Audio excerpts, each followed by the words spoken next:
There's this woman, Satsuko, 91 years old.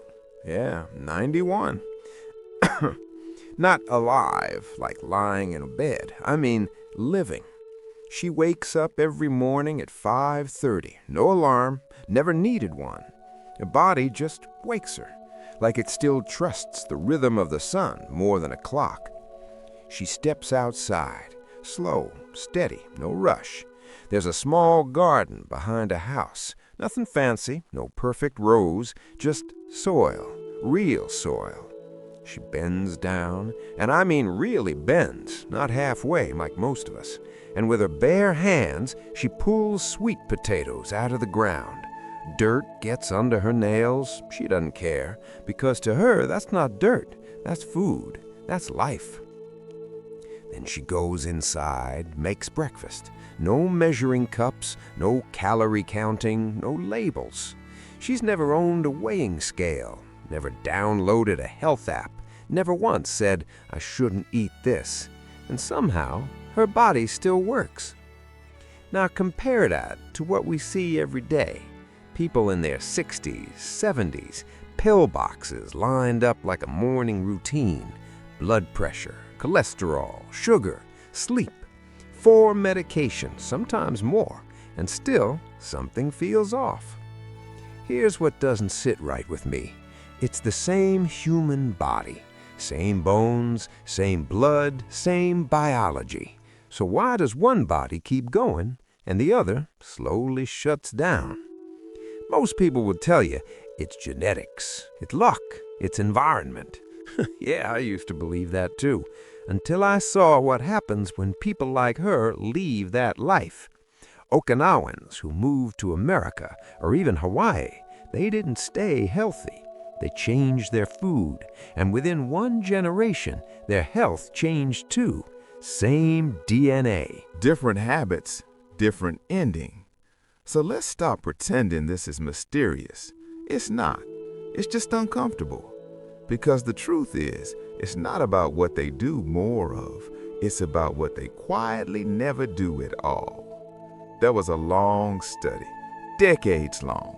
People who lived past 100, not 1 or 2, hundreds of them. And researchers kept looking for something special, a secret ingredient, a miracle food. They didn't find one. What they found instead was absence, things missing, things these people simply never made a habit. And the part that hits hardest, those same things are normal for us, daily, ordinary, almost invisible. Let me say something that might sting a little.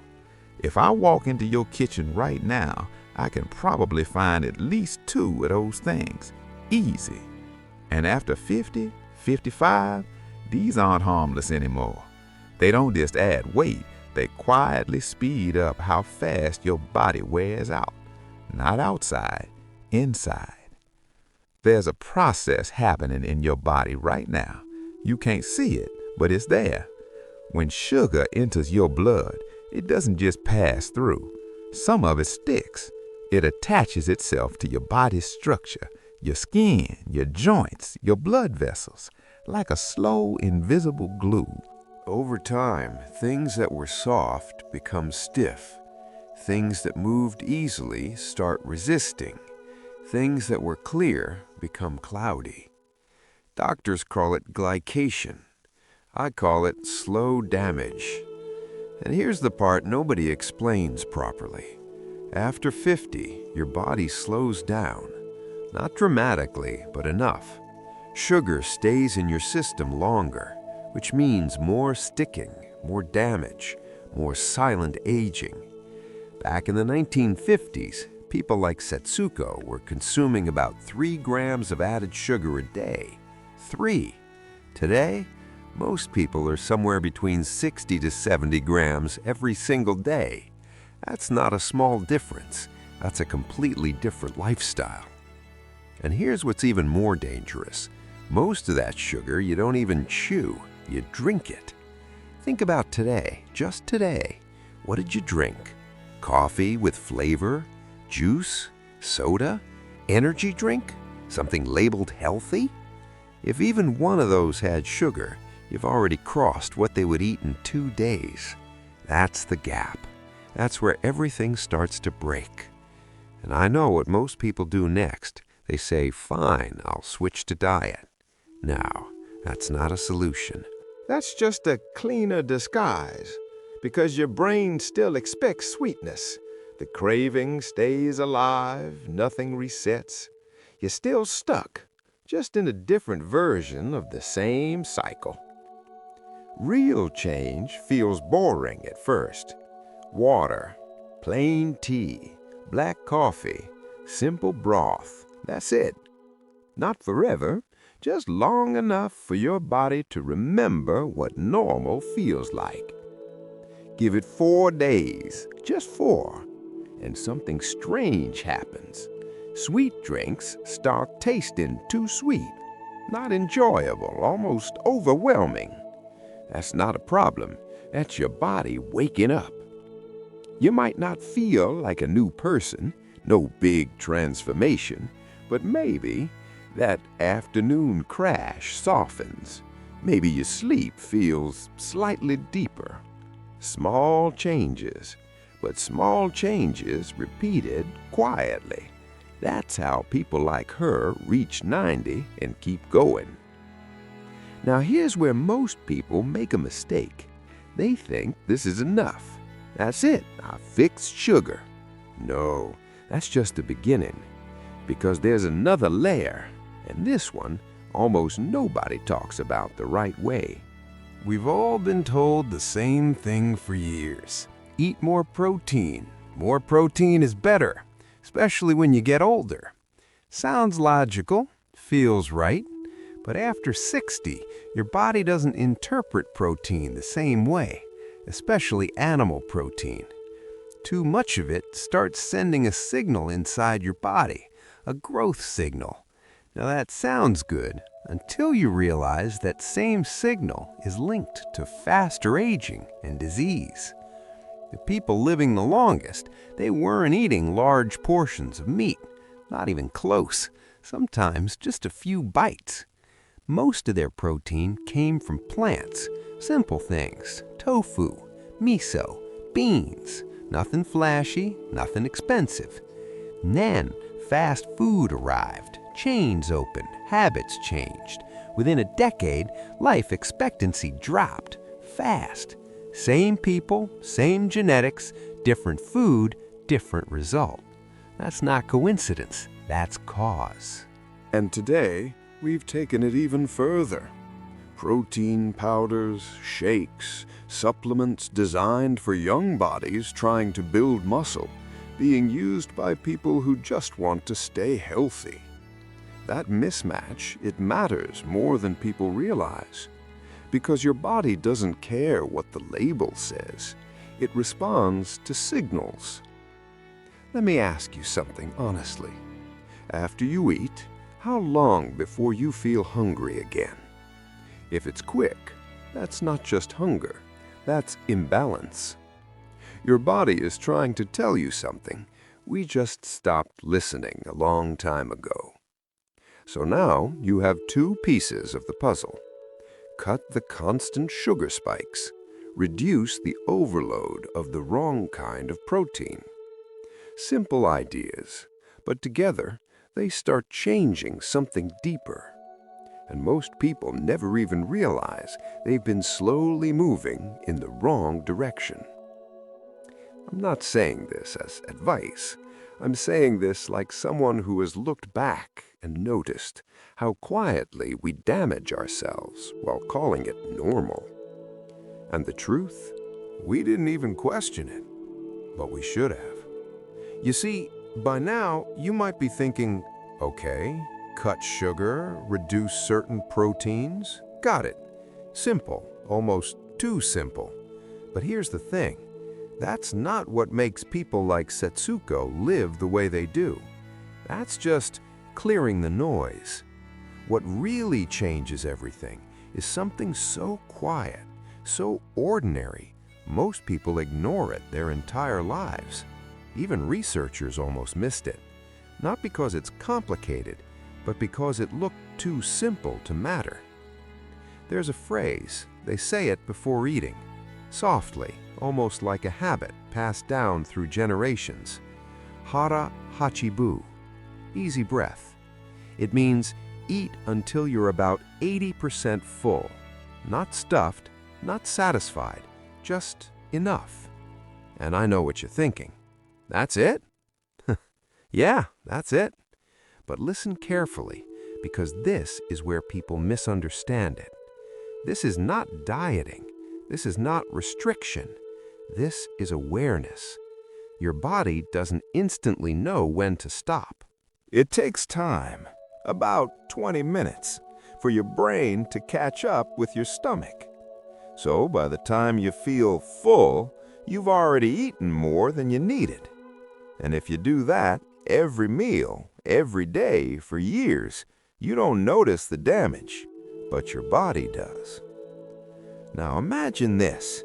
Instead of waiting for that heavy feeling, you stop earlier, when you could eat more, but you choose not to.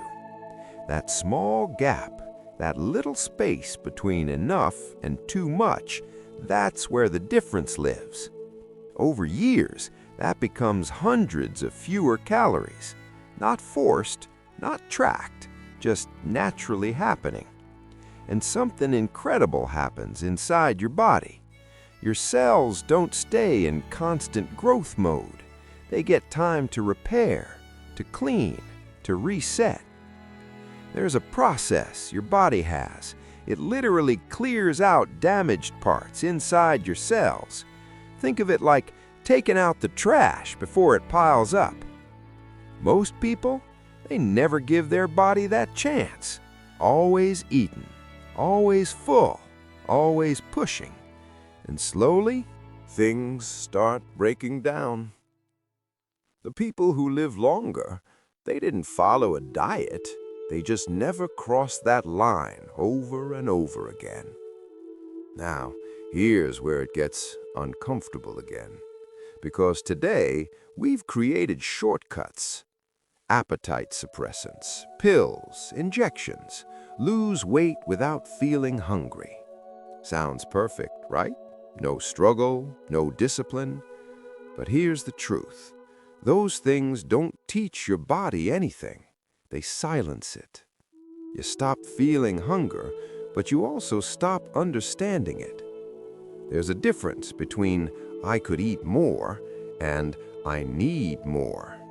And if you never learn that difference, you lose something important, because eventually you stop the supplement. Everyone does. And when hunger comes back, it doesn't come back gently. It comes back louder, more confusing, harder to control.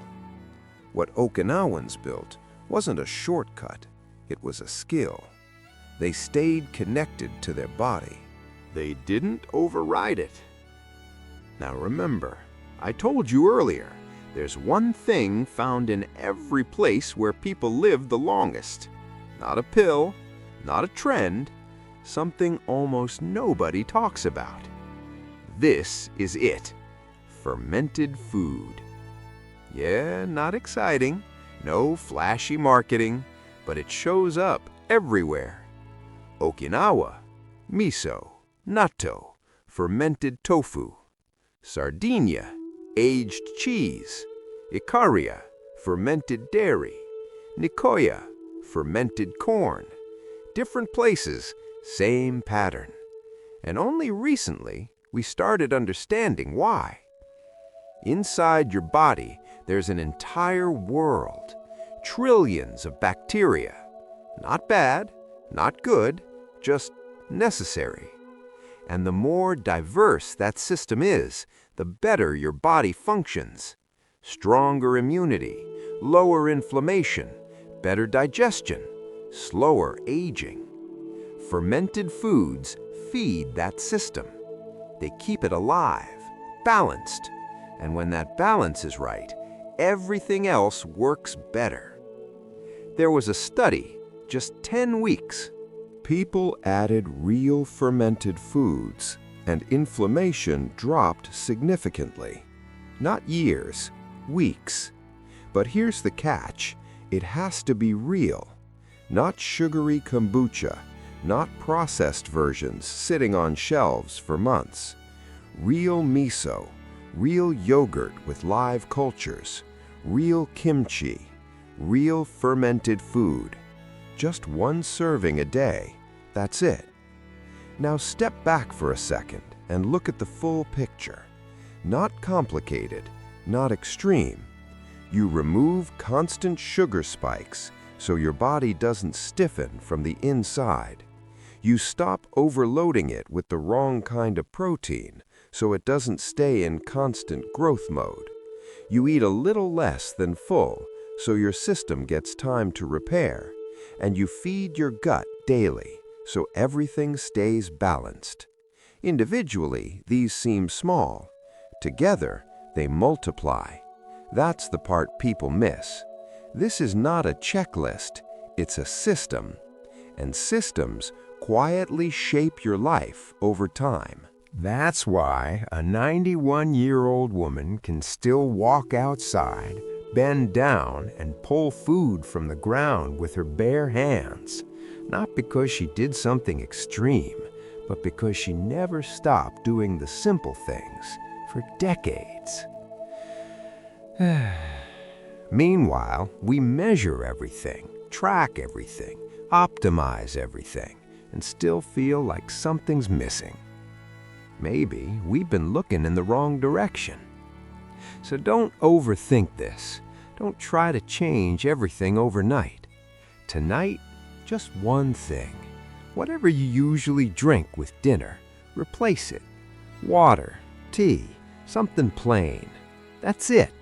Not a big step, but it's a real one. And sometimes that's all it takes to start shifting the direction. Because in the end, this isn't about living forever.